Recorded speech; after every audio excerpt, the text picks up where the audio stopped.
इस कार्यक्रम के पुण्यार्चक हैं निवेदक सकल दिगंबर जैन समाज, सतना, मध्य प्रदेश। ओम नमः सिद्धेभ्यः। ओम नमः सिद्धेभ्यः। ओम नमः सिद्धेभ्यः। ओकारं बिन्दुसंयुक्तं नित्यं ध्यायन्ति योगिनः। कामदं मोक्षदं चैव ओंकाराय नमो नमः। अर्हमित्यक्षरं ब्रह्म वाचकं परमेष्ठिनः। सिद्धचक्रस्य सद्बीजम् सर्वतः प्रणमाम्यहम्। अनंत अनंत सिद्ध परमेष्ठी भगवान की, देवादिदेव आदिम तीर्थंकर श्री ऋषभनाथ भगवान की, वर्तमान शासन नायक श्री वर्धमान महावीर भगवान की, परम पूज्य आचार्य गुरुवर श्री विद्यासागर जी महाराज वैराग्य शतक ग्रंथराज के माध्यम से प्राकृत भाषा में जो गाथाएं निबद्ध की गई हैं, उन गाथाओं को पढ़ते हुए उनका अर्थ समझते हुए और उन गाथाओं के अनुसार अपने अनुभव को भी उससे जोड़ते हुए यदि हम चलते हैं तो ग्रंथ का जो ध्येय है, अविधेय है, वो हमारे पास तक पहुंचता है। इसी हेतु हम गाथाओं को पढ़ते हुए अर्थ के साथ तक, भावार्थ तक भी पहुंचते हैं और उन भावों से अपने भावों को जब जोड़ते हैं तो हमें समझ आता है कि हम इन भावों के साथ में कितना अपने हृदय में अंतर पाते हैं। ये अंतर ही कम हो और इस अंतर की भरपाई होती रहे, इसी हेतु यह क्रम निरंतर चल रहा है कि हम आचार्यों के ज्ञान से अपने अंतस को भरते रहें और जो अनुभव में अंतर दिखाई दे रहा है, ये अंतर भी थोड़ा कम हो। आज गाथा 51, 52 और 53 पढ़ते हैं। निहरीय कह विपत्तो तत्तो मणुयत्तणं पीरे जीव।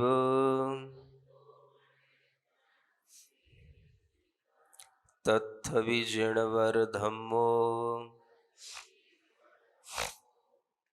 पत्तो चिंतामणि सरिच्छो।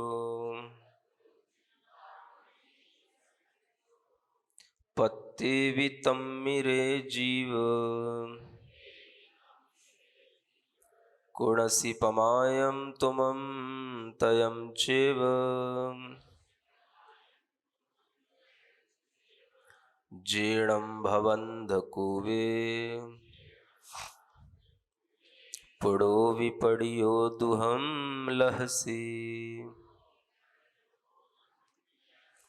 उबलद्धो जीर्णधम्मो णय अणुचिण्डोपमाय दोषेण।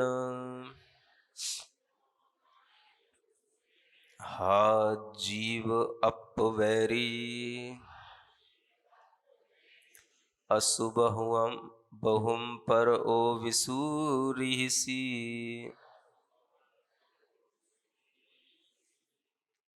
इन गाथाओं में पिछली गाथा के साथ में भाव जोड़ते हुए कहा जा रहा है, जो कल कहा था कि निगोदवास में यह जीव गिर पड़ता है और निगोदों में अनंत काल तक 2.5 पुद्गल परावर्तन काल तक भी यह जीव रहा था। इस तरह के निगोद में रहने के बाद भी यह जीव फिर से मणुयत्तणम यानी मनुष्य बने को प्राप्त कर लेता है। निहरीय कहवी किसी भी तरह से वो निकल आता है और फिर प्राप्त कर लेकर उस मनुष्य पने को प्राप्त करके वह जीव धीरे धीरे कभी कभी ऐसा भी हो जाता है कि वह जिनवर प्रणीत धर्म को भी प्राप्त कर लेता है। इस निगोद पर्याय से निकलना अपने आप में बहुत ही दुर्लभ है। दुर्लभ इसलिए है कि उस निगोद में आप अपने मन से कोई भी पुरुषार्थ नहीं कर सकते, चूंकि वहाँ मन नहीं होता, वहाँ उपदेश नहीं सुन सकते, एक इंद्रिय जीव की पर्याय होती है। ऐसी उस पर्याय में से अपने आप निकल आना ये बहुत कठिन काम है।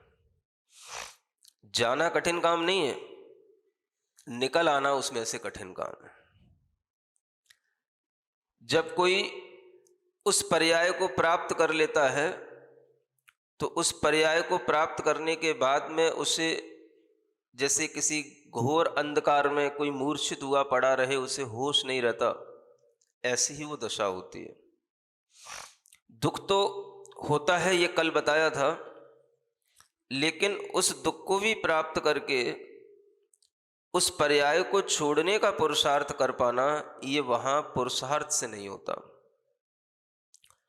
तो दुनिया में बहुत सी चीज़ें पुरुषार्थ से प्राप्त नहीं की जाती, भाग्य से प्राप्त होती हैं, जिसे हम दैव योग कहते हैं।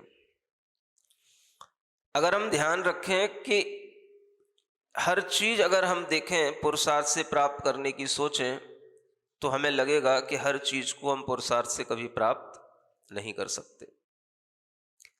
बहुत सी ऐसी चीज़ें हैं जो अदृश्य रूप में हैं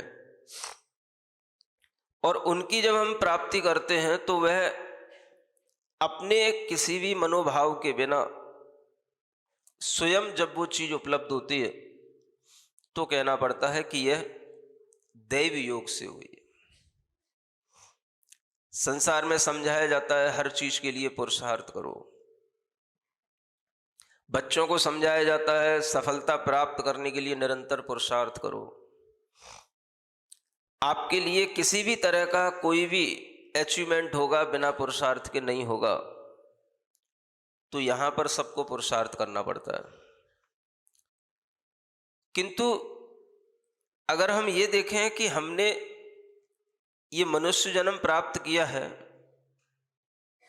इसके लिए क्या पुरुषार्थ किया, तो आचार्य कहते हैं कि इसके लिए आपको पुरुषार्थ की जरूरत नहीं पड़ी। ये कभी कभार कुछ घटित होने वाली घटनाओं में से है, जैसे कि भाड़ में चने भूंजे जाते हैं। आजकल मिलते हैं कि नहीं भाड़, और उन चनों का भूंजना भी आप देख ही लेते होगे। तो जब उस भाड़ में चने गए तो उन चनों का उसमें भूंजना निश्चित ही हो जाता है, लेकिन उसी में से कुछ चने उचट जाते हैं जो भाड़ से बाहर भी आ जाते हैं। अगर आप गौर से देखोगे तो आपको समझ आएगा। जो चने उस भाड़ में भुंज गए वो तो भुंज गए, और जो उचट गए किसी भी तरह से बच गए, वो कैसे बच गए? वो उसी भाड़ में गिरने से भी बच गए। गिर तो गए, लेकिन गिरने के बाद भुनते भुनते भी वो उचट गए। और ऐसे भी चने बहुत सारे हो जाते हैं।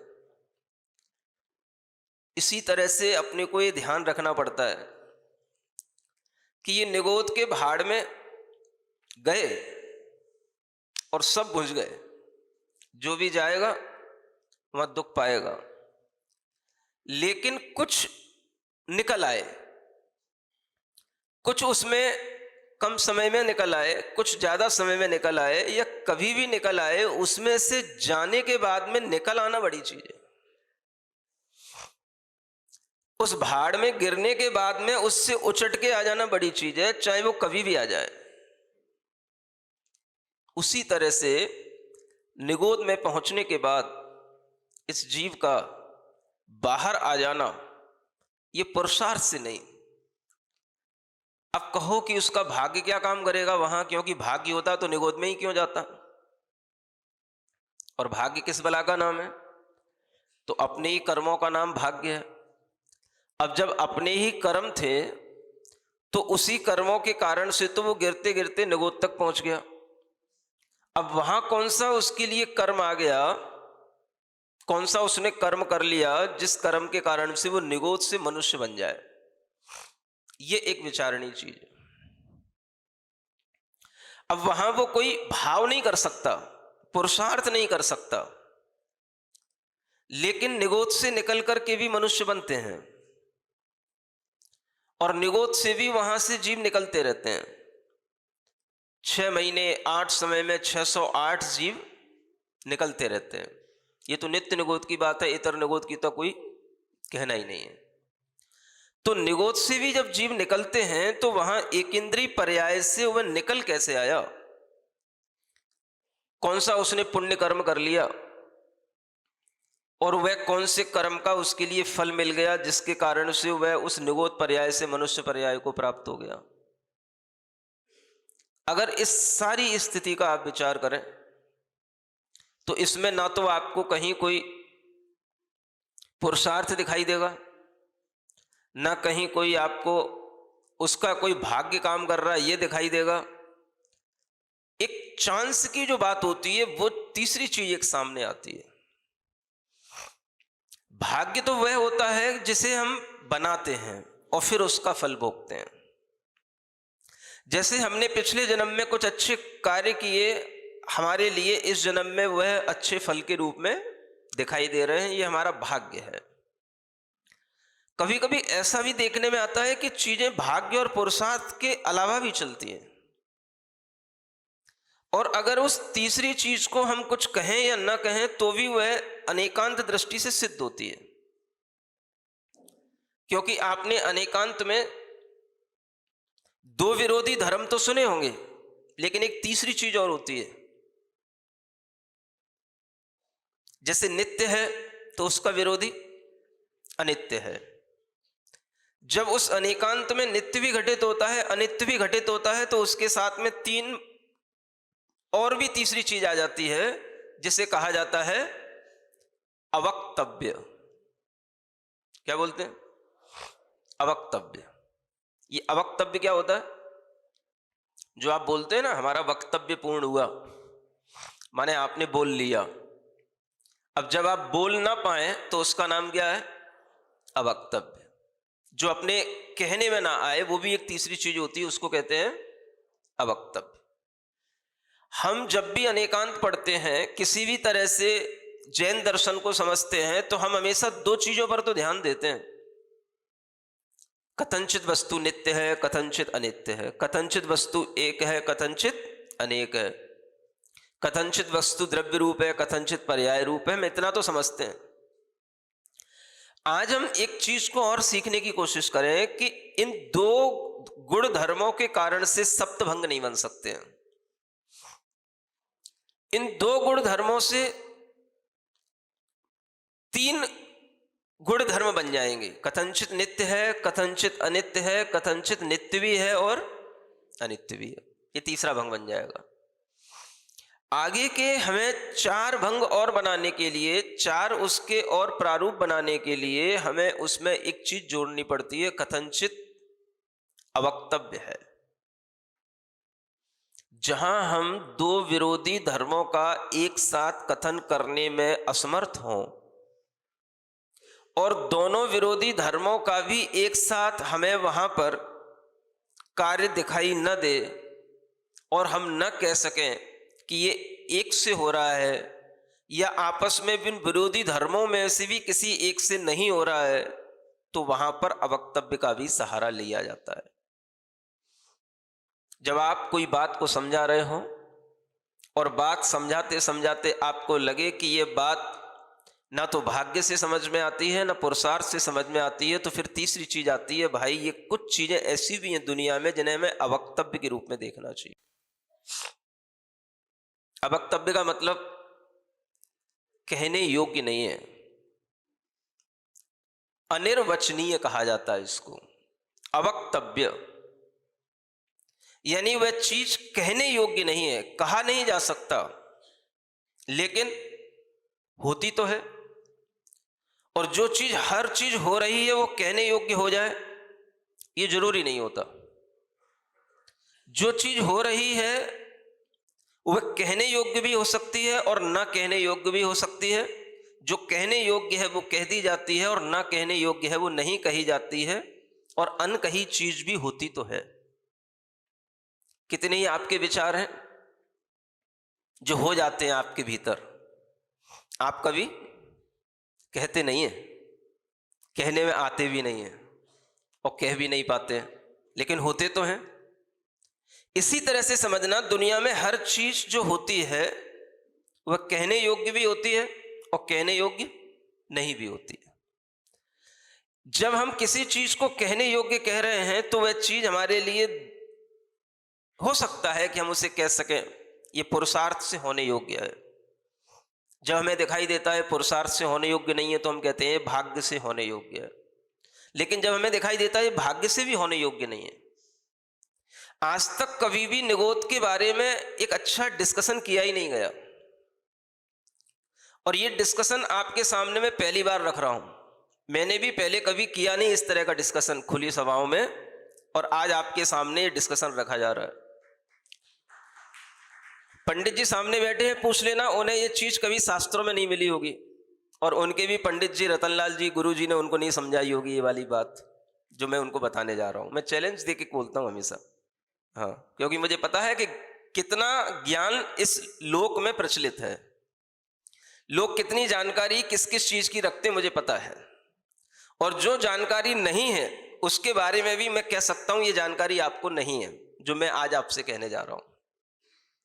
कई लोग पूछते हैं निगोद से निकलना कैसे होता है, महाराज समझाइए, बताइए। अब हम जब समझाने बैठे तो हम भी सोच में पड़ जाते हैं कि भाई कैसे समझाएं। शास्त्रों के आधार पर समझाएं तो शास्त्रों में कुछ नहीं लिखा, कैसे निगोद से वो जीव निकल के आ जाता है, पीछे का कारण कुछ नहीं है। अगर कुछ है तो सिर्फ एक कर्म फिलॉसफी है। उस जीव ने मनुष्य आयु का बंद कर लिया। अंतरंग कारण क्या है? मनुष्य आयु का बंद कर लिया। अब पूछा जाए कि मनुष्य आयु का बंद कैसे कर लिया? उस त्रियंच पर्याय में जहां सिद्धांत ग्रंथों में लिखा होता है भाव कलंकसु पौरा निगोदवासम न मुंचंती, यानी वह निगोदवास को इसलिए नहीं छोड़ते हैं क्योंकि उनके भावों में इतनी कलमस्ता, इतनी कलंकता रहती है, उसकी प्रचुरता इतनी अधिक होती है कि वो कभी कम नहीं होती। इसी कारण से वह जीव उसी त्रियंच आयु का ही बंद करते हैं, और त्रियंच आयु का ही उनके उदय होता है, और वह उस त्रियंच पर्याय में ही निरंतर, उसी निगोद पर्याय में निरंतर आयु का बंद करके जन्मते मरते हैं। तो ये त्रियंच आयु की तो बंद की श्रृंखला उनकी चलती रहती है, लेकिन ये बीच में कभी कभार ये मनुष्य आयु का बंद कैसे हो गया? जब ये मनुष्य आयु के बंद की बात कहें तो हम कह सकते हैं भाई ये मनुष्य आयु का बंद भी अगर मनुष्य करेगा, कोई दूसरा पंचेंद्री करेगा, तो हम कहते हैं भाई उसने स्वभाव मार्दवम च, स्वभाव से उसके अंदर मृदुता आ गई, मनुष्य आयु का बंद हो गया। अल्प आरंभ परिग्रहत्व मानुषस्य, अल्प आरंभ अल्प परिग्रह के भाव आए, मनुष्य आयु का बंद हो गया। अब वहां निगोद में वो क्या अल्प आयु, अल्प आरंभ और अल्प परिग्रह का भाव करेगा? वहां मनुष्य आयु के बंद होने का क्या कारण? पुरुषार्थ कर नहीं सकता, शुद्ध बुद्ध कुछ है नहीं। कर्म का उदय जिस तरह से आता है वही कर्म का उदय अगले कर्म के बंध के लिए कारण बनता रहता है, क्योंकि भावों में इतनी कलुषता है, इतना भावों में कलंक की प्रचुरता है कि वह उससे हट करके कुछ सोच ही नहीं पाता, कुछ भाव उसका दूसरा बन ही नहीं पाता। फिर भी ये निश्चित है कि जीव निगोद से मनुष्य पर्याय को प्राप्त करता है, सामने भी लिखा है।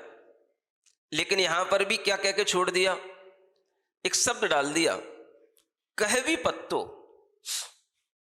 क्या बोल दिया? कहवी का मतलब कथम अपि, माने कैसे भी तुमने प्राप्त कर लिया, ऐसा कहकर के छोड़ दिया। यहां निगोद पर्याय से तुमने मनुष्य पर्याय को किसी भी तरह से मानो प्राप्त कर लिया। अब किसी भी तरह से कर लिया, कैसे भी कर लिया, कर लिया। तो यहां यह नहीं बता रहे कि कैसे कर लिया, नहीं समझे? कैसे के भी दो अर्थ होते हैं भाई। एक आदमी कोई काम कर रहा है, उससे कहा जाता है तुमने ये काम कैसे भी कर लिया, और एक कहा जाता है तुमने ये काम कैसे कर लिया, और वो कह रहा है कि मैंने ये काम कैसे भी कर लिया। इसका मतलब क्या है? समझ आ रहा है ना? आप उससे पूछ रहे हो ये काम तुमने कैसे कर लिया, ये MBBS का एग्जाम तुमने कैसे फाइट कर लिया, और वो कहता है मैंने कैसे भी कर लिया। तो कैसे भी कैसे कर लिया? तो उस कैसे भी में कुछ रहस्य छिपा हुआ है। वो कैसे भी कर लिया उसने, अब वो ये खुद नहीं बता पा रहा है कैसे कर लिया। अगर वो कहे कि मैंने बहुत पढ़ाई की थी, बहुत लगन से पढ़ाई की थी, तो उसे पता है कि मेरे दोस्त और भी बहुत लगन से पढ़ाई करते हैं, लेकिन उनका सिलेक्शन नहीं हुआ, मेरा हो गया। तो ये भी नहीं कहने में आता है कि मैंने बहुत लगन से पढ़ाई की थी, बहुत पढ़ाई की थी, बहुत घंटों तक पढ़ा था इसलिए हो गया। फिर कहे कि मेरे भाग्य से हो गया, तो भाग्य से होता तो फिर भाग्य तो बहुत सारे लोगों का होता है, लेकिन सबका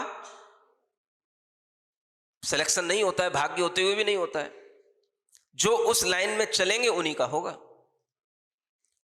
अब क्या कहा जाए, कैसे हो गया?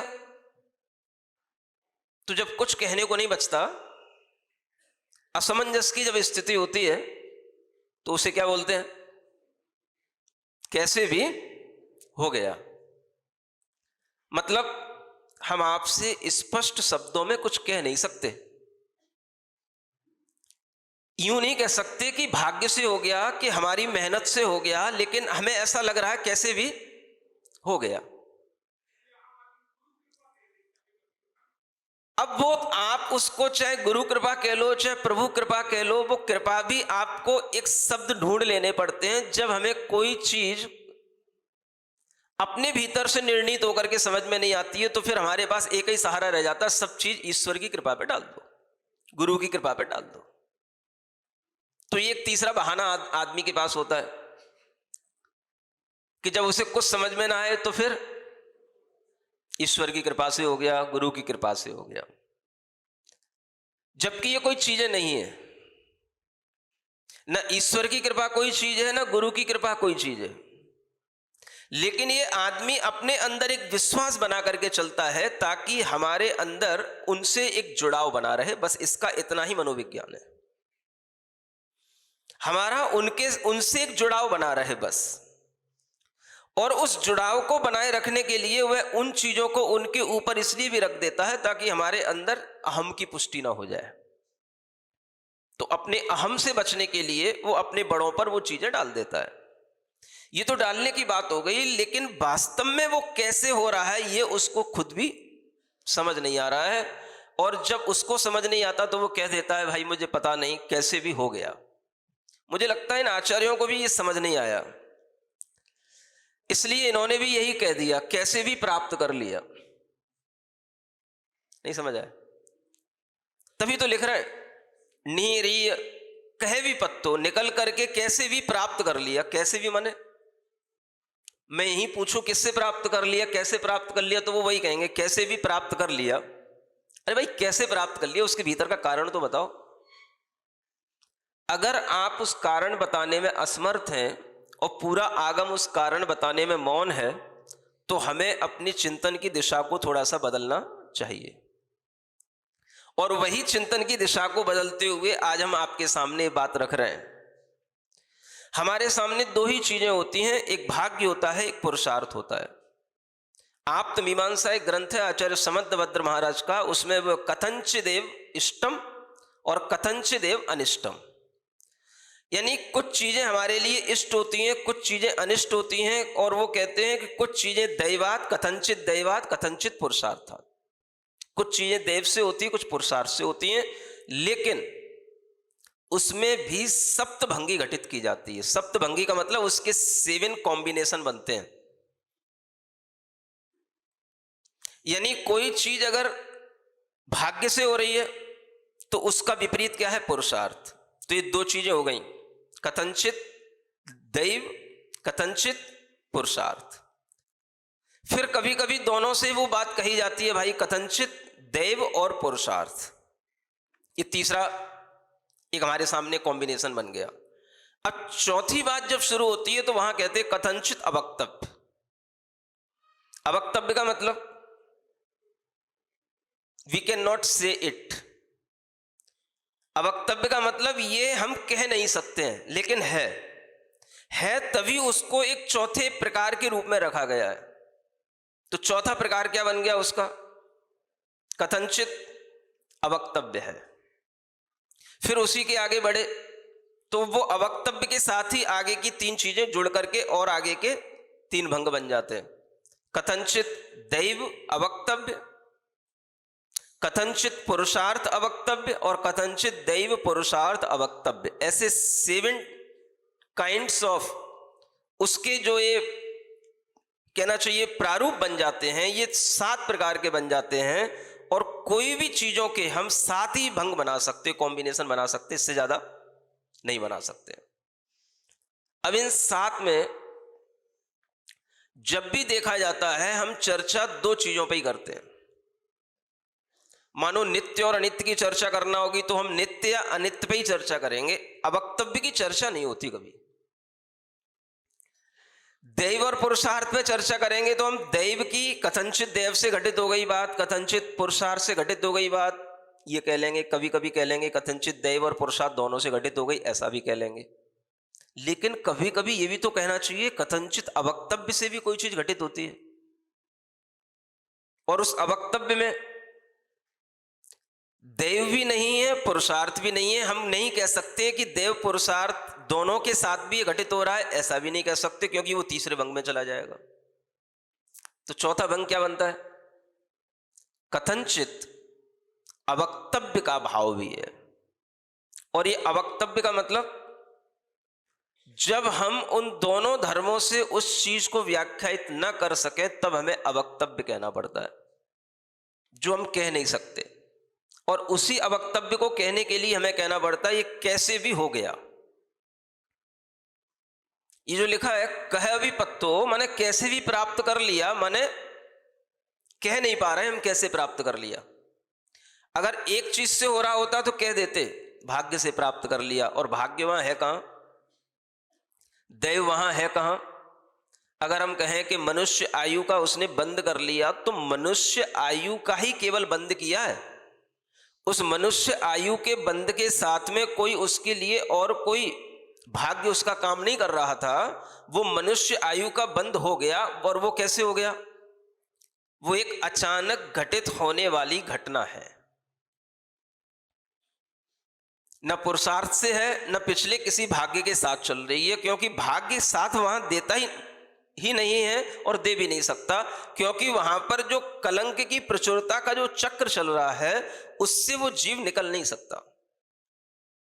और वह जो कलंक की प्रचुरता है, कसायों की प्रचुरता है, वही उसका भाग्य है।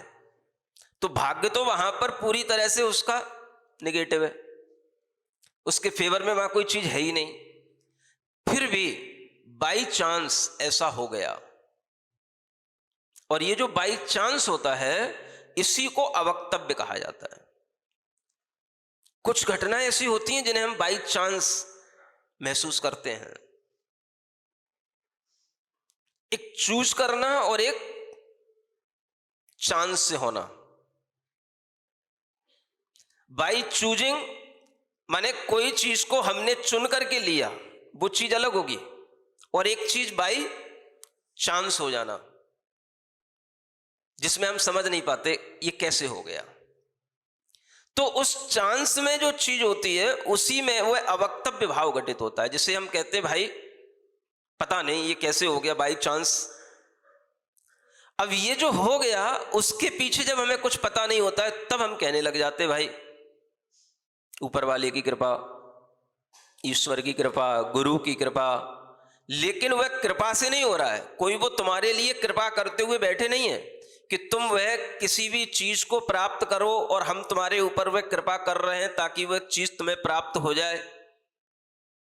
वो तो कृपा करने वाले को भी पता नहीं है कि तुम्हें क्या चीज प्राप्त हो गई, और तुम उस कृपा करने वाले को आकर के बता देते हो कि आज आपकी कृपा से ये हो गया, और उसे ही पता नहीं है। तो उसकी कृपा से होता तो उसको तो पता होता।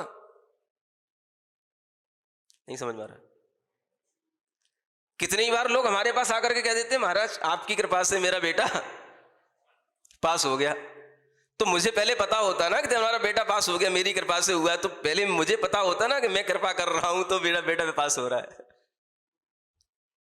सत्य को समझने के लिए हमें समझना चाहिए अनेकांत दर्शन को, और अनेकांत दर्शन में ये कृपा कृपा कोई चीज नहीं है।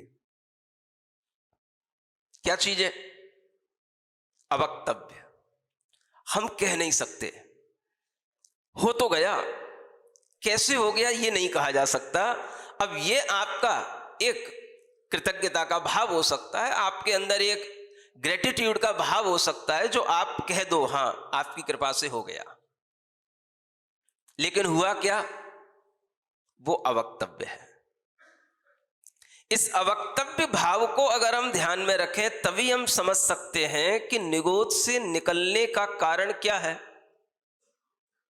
वहां उसका कोई भाग्य उसके साथ में नहीं है, कोई उसका पुरुषार्थ साथ में नहीं है, और अगर कुछ बचता है तो ये अवक्तव्य बचता है बस। इस चौथे भंग को हम कभी भी हाईलाइट नहीं करते, इसकी कभी चर्चा नहीं करते। अगर कभी न्याय की चर्चा होती है तो हम थोड़ा दो धर्मों की चर्चा तो कर लेते हैं, लेकिन हम इस अवक्तव्य तक अपनी गति नहीं पहुंचाते। कहा नहीं जा सकता कैसे निकल के आ गया वो, भाड़ में जाकर के भी वो चना कैसे आ गया बाहर। वो वहां पर भाड़ वाला उसको शायद वो अपना कलछुली लेकर के, क्या बोलते उसको बड़ा झारी लेकर के वो उसमें से वो निकाल रहा होगा, इसलिए निकल के आ गए होंगे। माने उसके पुरुषार्थ से निकल के आ गया क्या? बाकी सब ढेर सारे तो उसी में भूनते रहे वो, और वो कुछ कैसे उचट के आ गए। तो वह जो उचट के आ गए इसी को कहा जाएगा कि हम कुछ कह नहीं सकते कैसे आ गए। इसी को आचार्य कहते हैं अवक्तव्य। इस अवक्तव्य को अगर आप समझ लोगे तो फिर आपको ये वक्तव्य देने की भी जरूरत नहीं पड़ेगी प्रश्न रूप में कि आखिर उस निगोद जीव से यह जीव कैसे निकल करके आ जाता है, कैसे मनुष्य आयु का बंद कर लेता है। इसके पीछे कोई भी वक्तव्य नहीं है, आगम का कोई भी वक्तव्य नहीं है, किन्हीं आचार्यों का कोई भी वक्तव्य नहीं है। और जब कोई वक्तव्य नहीं होता है तो हमें क्या कहना चाहिए? ये अवक्तव्य है। सुन रहे हो पंडित जी? समझ में आ रहा है?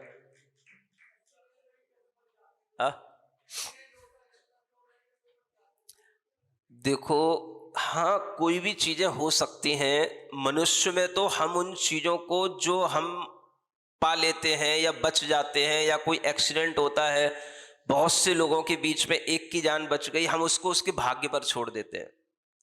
इसलिए भी छोड़ देते हैं कि वो मनुष्य है, उसके पास भाग्य हो सकता है, क्योंकि वह अपनी आयु लेकर के आया है। हो सकता है वो अपनी अच्छी आयु लेकर के आया हो, वो अपना अच्छा पुण्य लेकर के आया हो। मनुष्य में तो भाग्य बनता है।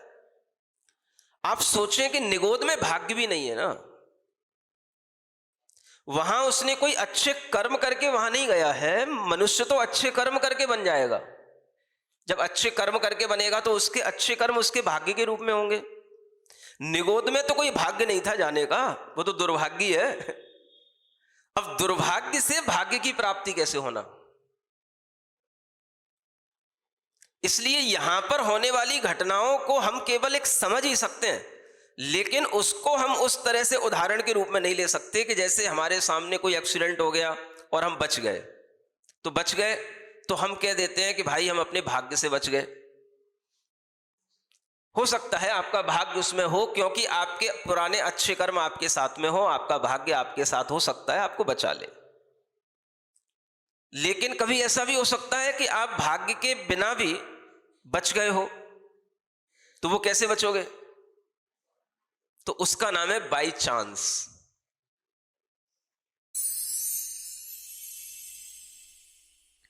सिरिजिणवाणी जग कल्याणी जग जन मदतम मोहरी जणमण हारी गढ़हर हारी जम जरा भव रोग हरी तिथ्य राणम दिव्य झुणिम जो पड़ई सुणई मय्ये धारई राणम सौख मणंतम धर्य सासद मोक्ष पदम पावई सासद मोक्ष पदम पावई।